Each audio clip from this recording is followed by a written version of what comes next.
this student, this young man, Joseph, he was the one that was found under the bridge that had frozen to death. And it was said that he was at a party and that he just must have got lost, and one of his friends that was there said that he and him left and they just got separated or whatever. Well, I believe it's a different story. And I will play a video showing you what I think happened. So a University of Idaho student froze to death under a bridge after leaving a fraternity party this weekend.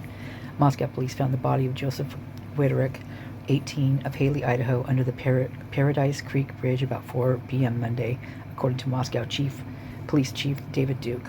Alcohol was involved. Wiederrick and his roommate attended a party at Sigma Alpha Epsilon fraternity Saturday night, and Wiederrick left sometime early Sunday morning.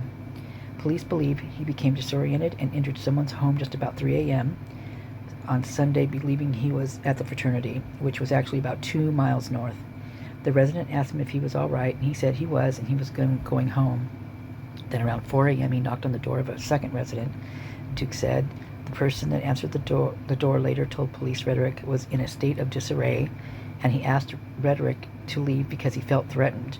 A short time later, Wiederrick fell into a shallow creek bed and sustained minor injuries, Duke said. He sought shelter under the bridge, where he likely died of hypothermia.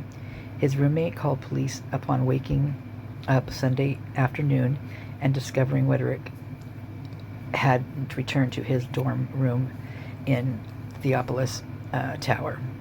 Police are awaiting toxicology results to determine Wiederrick's level of intoxication and whether any other substances may have contributed to his disorientation. Authorities do not suspect foul play and do not anticipate filing any charges. The Latah County coroner is expected to complete an autopsy Wednesday. So that's interesting. So the coroner can do an autopsy? Isn't that Mabbitt? I thought she didn't do autopsies. That's interesting. UI issued a statement Tuesday regarding the student's death. We are saddened by the loss of Joseph Wiederrick, a freshman at the University of Idaho. The statement said, "Our heartfelt sympathy goes out to his family and friends. Counseling services are being provided through University Counseling Services and those affected by the loss," according to the statement. Another University of Idaho student was found dead in his dormitory room about 8 a.m. Saturday in an unrelated incident. The 18-year-old man of Middleton, Idaho, died from an apparent self-inflicted gunshot wound, and they do not name this guy, and I haven't been able to find out who it is either. I've seen this many times, that name, but never have I been able to find out who that was. So this is the same fraternity, I believe, that people are saying that Charlie person is from, but the one that had the Halloween costume with the K-bar knife in it, I think. Anyway, yeah, this is very sad because I'll show you, I'm going to play a video for you now, and I think that's exactly what happened to, except this one happened to a sorority girl. Okay. Number 2. Drinking is a big part of college life. For many students, it's the first time they're really able to let loose, away from their parents and in an environment where social gatherings are, in large part, fueled by booze.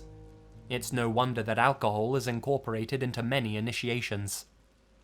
But at this early point in their lives, and with the legal drinking age in the US being 21, younger pledges are often inexperienced when it comes to heavy sessions of drinking.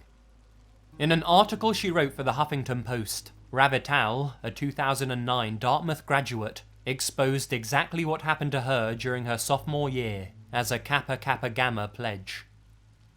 Her future sisters in the sorority blindfolded her in the middle of the night, led her into a car, and told her to chug an extremely strong alcoholic concoction from a large water bottle. Simple enough, but things were taken to ridiculous extremes. Ravital was also given shots of vodka, which she was made to drink in between gulps of the alcoholic punch. Determined to join the sisterhood, Ravital drank an ungodly amount.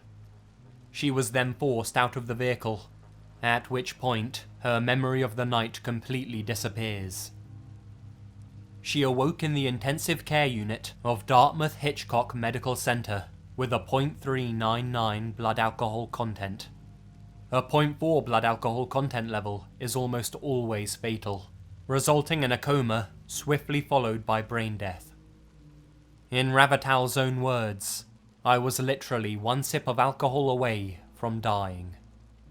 Her body was also covered in cuts and bruises, suggesting that even more happened to her after she blacked out.